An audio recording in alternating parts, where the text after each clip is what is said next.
no further ado, let me introduce Dr. Brendan Curti. A little background on Dr. Curti.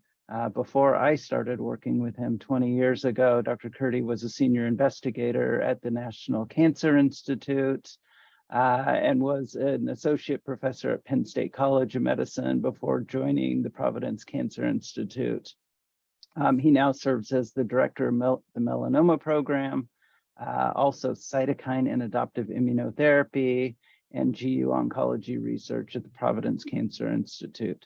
He is the first recipient of the Robert W. Franz Endowed Chair for Clinical Research at Providence.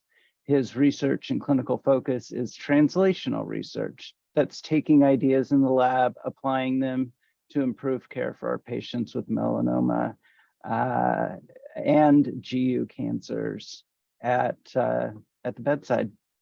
Dr. Curti, take it away. Chris, thank you very much for that kind introduction. And I'll also just call out a couple of themes that you've already introduced, which is that clinical research takes a team of people, and you've been very instrumental in our ability to do melanoma research, here. Of course, it also takes patience, and we owe an enormous debt of gratitude to those brave volunteers for our clinical trials. I'm going to share my slides now, and hopefully you can see the slide. If I need to switch screens, please let me know. So I'm going to talk about a couple of different patient stories. I am taking a little bit of the presenter's prerogative, and so I've added or subtracted a few details here or there to make some teaching points. And so to any patients who may be participating in this, it may sound a little bit like your story, but it is not.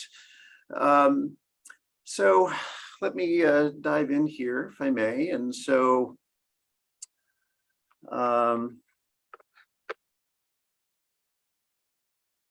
our first case involves a 49-year-old woman. She had a number of different chronic medical issues that you can see listed there. And some of her chronic discomforts were exacerbated by a bout of COVID. More relevant, though, to our discussion today is that dating back roughly 4 years ago, she was found to have a changing mole on her back. A biopsy revealed a so-called ulcerated spindle cell melanoma. And so I'll do my best to unpack a lot of this medical jargon. And so something that is spindle cell, or cells that are sort of drawn out or elongated in the microscope slide. I think all of us have a common sense view of what something ulcerated may be, perhaps something that bleeds or has a scab on it. But ulcerated melanomas have a very different biology compared to melanomas of the same size that are not ulcerated. And unfortunately, ulcerated melanomas have a propensity to recur.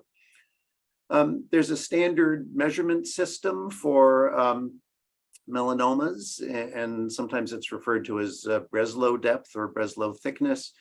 In this case, the melanoma was 3 millimeters, which is, I'll say, a middling melanoma. But the pathologist called out 16 mitoses per square millimeter. And so a mitosis is a cell that is dividing, and pathologists are trained to recognize cells that are undergoing cell division. I think many, including medical oncologists, would say that, well, all cancer cells are dividing at all times, but that's actually not true. It's usually only a few percent of cancer cells that are dividing. But in a melanoma in which you can easily see on the microscope slide 16 of these cells undergoing cell division, that's indicative of a more biologically aggressive melanoma. This patient's initial therapy consisted of a wide local excision. Her surgeon removed the melanoma deposit with appropriate margins, a rim or edge of tissue surrounding the original mole, and a so-called sentinel lymph node procedure. And so all of us have lymph nodes in our body, and they're under the arms, in our neck, in our groin area. Also, they're throughout the body, kind of deep inside in the center part of the body.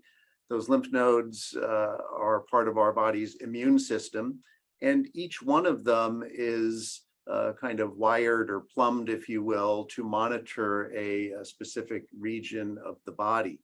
Through some surgical techniques that were devised 30 or so years ago, the surgeon can now identify the specific lymph node, or sometimes it's several lymph nodes, whose job it was to monitor the part of the skin in which the melanoma arose. The sentinel lymph node was quote unquote negative, meaning that there was no microscopic evidence of the melanoma being there. It is also routine to do more in-depth studies using so-called immunohistochemistry, using special stains to identify melanoma cells when they are there. But again, using these other enhanced techniques, there was no evidence of any melanoma cell in the lymph node. And you can see a long collection of letters and numbers designating her stage.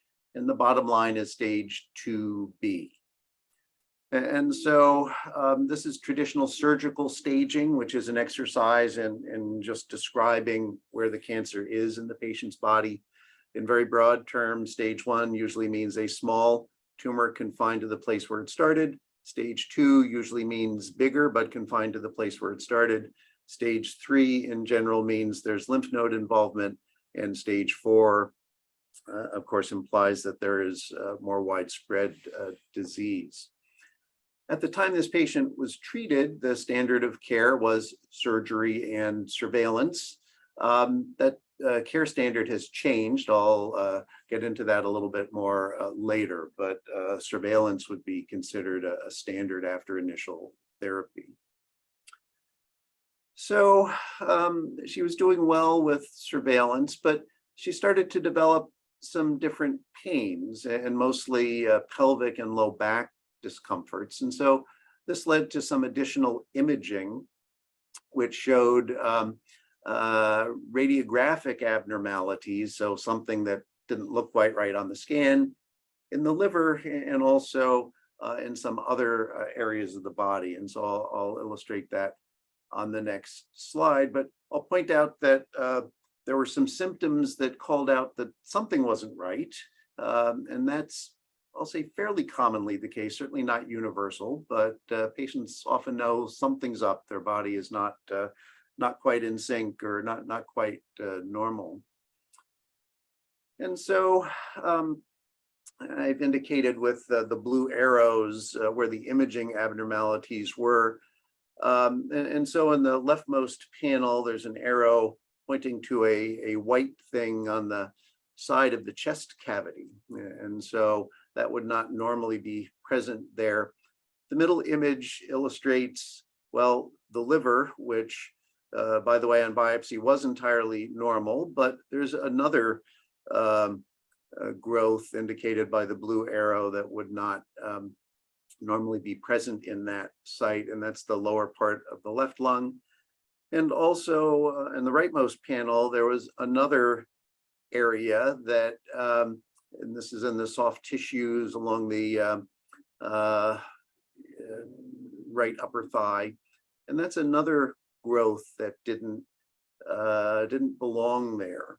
And so you could ask, well, this melanoma didn't start anywhere near any of these sites. How did it get there? And it points out the unfortunate nature, which I'm sure all participating this morning understand, which is that melanoma can skip around, and that's what makes it a challenge for many of our patients. And so these other sites were biopsied, and indeed there was confirmation that this was melanoma that had spread to these different sites. So at this point, this patient would be labeled a stage 4 patient, and there are different gradations of stage 4 related to the different sites of involvement. But clearly this is a patient that is in need of systemic treatment that can get all throughout her body because, well, the melanoma has traveled from point A to B to C. I know that's not a comforting thought, but that is part of the program nature of this diagnosis. And so a variety of different options were discussed with the patient. And standard treatment could be a so-called immune checkpoint, a medicine like nivolumab, also known as Opdivo, or pembrolizumab, also known as Keytruda. There are combinations of antibody therapy, ipilimumab plus nivolumab. But the patient opted for a research study which compared nivolumab, a standard of care, with NKTR214 plus nivolumab. So what the heck is NKTR214? Well, the substance also goes by the name of bempegaldesleukin. That's probably not very helpful to figure out what this is, but the substance is based on interleukin-2, also known as IL-2. IL-2 is a cytokine, literally a cell mover, which all of us make in our bodies. And IL-2 was one of the first examples of immunotherapy that could be deployed to help melanoma patients. And originally was tested in humans in the mid-1980s and was approved in the 1990s to treat patients with advanced melanoma.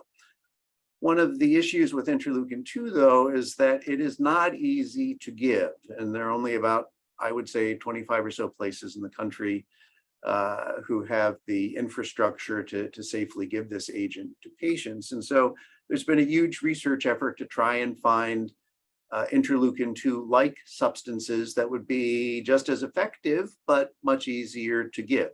And so the NKTR214 is an example of that, and it was chemically modified in a way that was believed to maintain its immune boosting ability, but to diminish the side effects from the interleukin-2.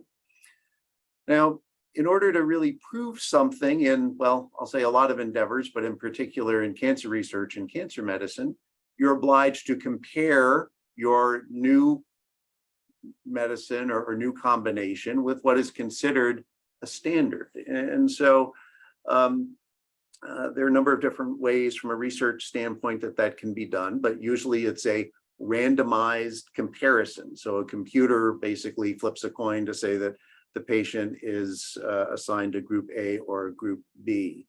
There are different variations on that, but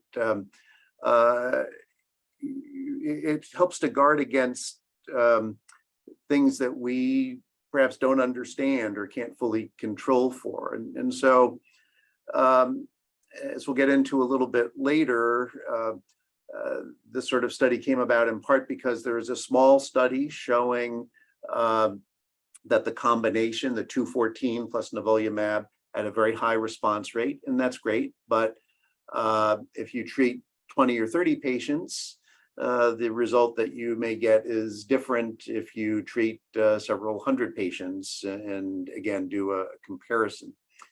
The patient was assigned to the nivolumab arm of the study.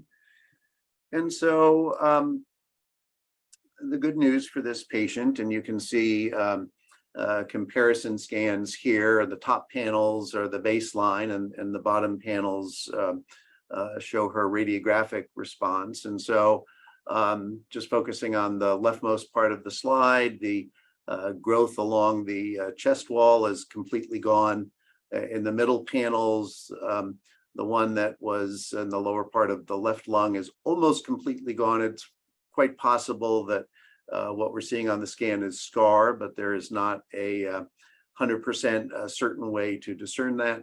And the nodule along the right upper thigh is also completely gone with this treatment. And so wonderful news for the patient. But I'll offer some other observations about this patient's clinical course. Um, as is true with a lot of immune therapy, it's not chemotherapy. Almost never is there hair loss or significant stomach upset, but clearly there are side effects of immune boosting. And this patient who I described earlier on, who had some arthralgias and other joint discomforts before any of this treatment, had a lot more in the midst of this treatment. And different things were done to try to make the treatment more tolerable, but eventually necessitated stopping the treatment.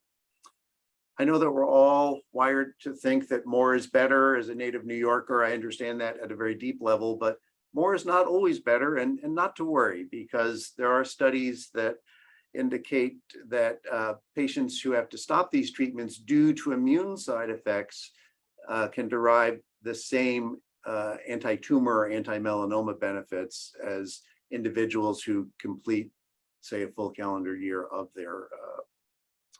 their checkpoint antibody. With this study, and although, as I mentioned before, it was based on very encouraging early results, it turns out that the combination was not better than nivolumab immunotherapy. There are many, many, many examples of this in all different cancer research studies, but it's an illustration of we should be humble about how we interpret a little bit of knowledge from a few patients. And again, the way to move the bar is to do these sort of comparison trials. I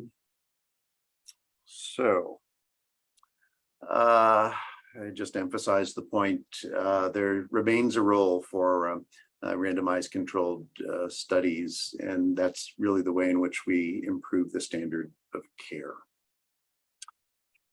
So I'll switch to a different case, and this one involves a 25-year-old man who presented with a bleeding lesion in his mid-back going back to 2014.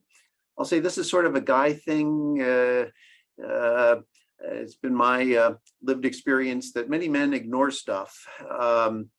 I'm sure that's not true with Dr. Taylor or Chris Fountain or others, but I can sympathize with this approach, and but yet it's not always helpful. And so this individual took a lot of encouragement from his spouse to eventually seek medical attention, and it sort of came down to, I'm tired of doing laundry, removing bloodstains from your shirts. You need to see a doctor now. And so when this patient originally was diagnosed, it was a 10-millimeter ulcerated melanoma. That's a very deep melanoma with, and again, this word ulcerated appears again. So again, a biologically aggressive melanoma. Again, there was surgery and sentinel lymph node mapping. A total of 4 lymph nodes were removed. And again, the lymph nodes at that point in time did not harbor any melanoma. The patient was given a stage label of 2C, and again, even though a stage 2 melanoma, but one with a significant risk of return, at least a 50% probability of return of the melanoma. In 2014, the standard of care was surgery and surveillance. The standard of care now, though, is immunotherapy after the surgery. I'll mention perhaps a little bit on the last slide about that standard of care. But again, this gentleman in 2014, the standard was surgery and observation. So he did well for over 3 years, but then he started not to feel that well, and he was fatigued, and he noted a lot of bumps appearing under his skin and was starting to have some belly pain. And so he, again, after an interval of denial, eventually found his way to an emergency department. And these scans were obtained, and as you can see from the blue arrows and the left panel, there is a growth in his left lower lung, which doesn't belong there. And in the right panel, there are several tumor deposits along the abdominal wall, and also likely in lymph nodes around other abdominal organs. There's one between the two kidneys. There's one kind of free floating on the left-hand part of the abdomen, which is in the right-hand part of the illustration. And so while in the emergency department, he got a transfusion, felt a little bit better, but the abdominal pain got worse, and had essentially a bowel obstruction. Digestive contents wouldn't move through his intestines, and that required emergent surgery. And the surgeon removed a bowel melanoma deposit. Of course, the pathology, the analysis of the microscope slides confirmed that it was melanoma. There was a so-called V600E mutation. And there was a discussion of treatment options, and the patient volunteered for a study which was then known as E6134. And it was a comparison of immune therapy using ipilimumab and nivolumab, so-called checkpoint antibodies, versus targeted therapy in patients whose melanoma had this particular mutation. And the trial was designed to figure out what is the best sequence: immune therapy first, followed by targeted therapy, or vice versa. This may come as a shock, but doctors are biased. And some of us thought that, well, immune therapy first, of course that has to be better, but there are others who had the diametric opposite viewpoint that, well, it must be targeted therapy first. And so arm wrestling won't resolve the argument, so there's a need for a clinical trial. And this study came to be known as the DreamSeq study, and I'll talk about that again toward the end. As one of the requirements for the study, there is a so-called, eligibility criteria, which involve a lot of testing and laboratory studies.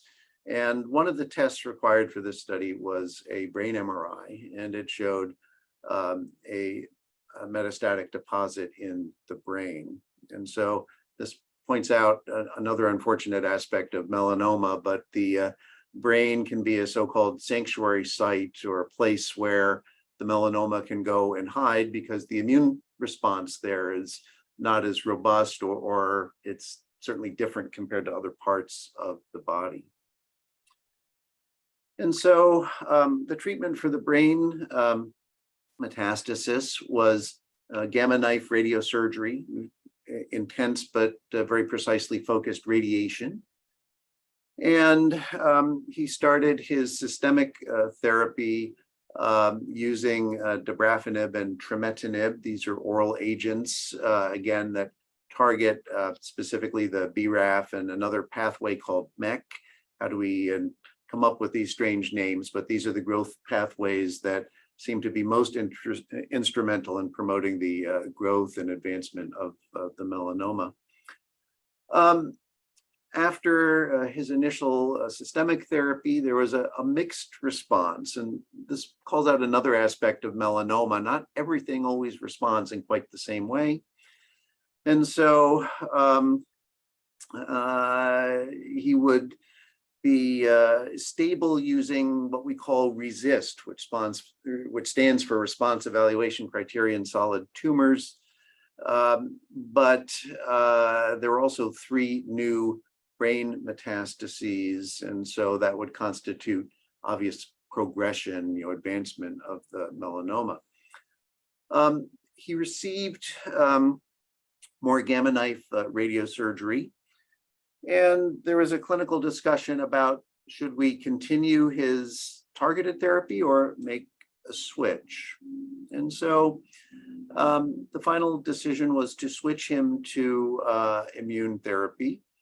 And within 2 days of starting this, he unfortunately had a seizure, and imaging obtained at that moment in time showed a lot of swelling around one of the brain melanoma deposits.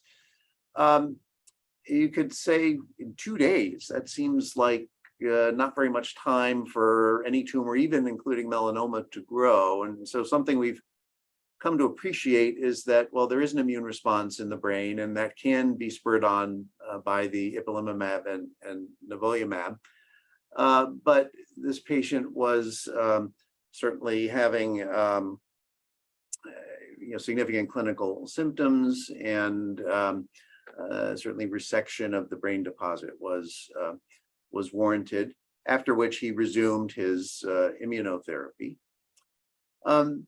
After 2 more cycles of the immune therapy, though, he developed severe diarrhea, which required immune suppressive agents. Again, a fairly common scenario, although this diarrhea was more severe than most. Grade 3, just to define what that means, is 7 or more trips to the bathroom a day. And that's not so good. People can get dehydrated. There can be changes in the mineral balance in the bloodstream, and so that needs to be fixed. More to the point, it's emblematic of the immune cells being very active in the intestine and causing an inflammatory response, giving rise to the diarrhea. A little bit of that okay, but too much not okay. And so, again, the happy news for this patient is that all of the metastatic sites disappeared. And so that's great. And he has remained free of his melanoma now over 3 years from his immune therapy. So what can we learn from this? Well, immune therapy can be used after targeted therapy and vice versa. More to the point, though, this clinical trial that this patient originally volunteered for, now known as the DreamSeq study, very recently published within the last month. And patients who started with immune therapy first, there's about a 20% improvement in outcome compared to those who started with the targeted therapy first. This result remains controversial because people are biased, I'll say myself included, but those of us who are true believers in immune therapy think that this study has confirmed our hypothesis. Those who are dedicated to targeted therapy can call out some, I'll say, technical or administration issues with the study, but I'm confident saying that immune therapy should be considered for most patients as their first line. As I mentioned before, although this brain lesion worsened, other studies have shown that immune therapy using ipilimumab and nivolumab has roughly a 55% response rate in the brain, which is essentially equivalent to its response rate in other sites in the body. So just to wrap up, and these patients and many of our patients have participated in changing the state of the art. And you can see on this timeline, which was published in 2021, but is already out of date. But the point is to show how much innovation there has been, especially over the last decade in melanoma care, including both immune therapy as well as targeted therapy and also combinations. But to the slide could be added the use of medicines like pembrolizumab or nivolumab in earlier stage melanoma, stage 2 high-risk disease. And there's a recent study suggesting that even before surgery, some patients may benefit from immunotherapy. That's a whole other lecture, but happy to say that we're no longer giving chemotherapy for melanoma, as was the case when I was an oncology fellow in the 1980s. Glad that we've moved beyond interleukin-2, even though we still do some interleukin-2 for selected patients. But we have a large toolbox, and Dr. Taylor will be talking about some other tools that we may be able to add to help our patients in the future. So I thank everyone for their attention, and sorry, a little lag in my video there. Thank you so much, Dr. Curti. For those of you putting questions into the Q&A, thank you so much. We'll be answering these at the end of our presentation today, but some great questions coming through. So Dr. Curti, be ready.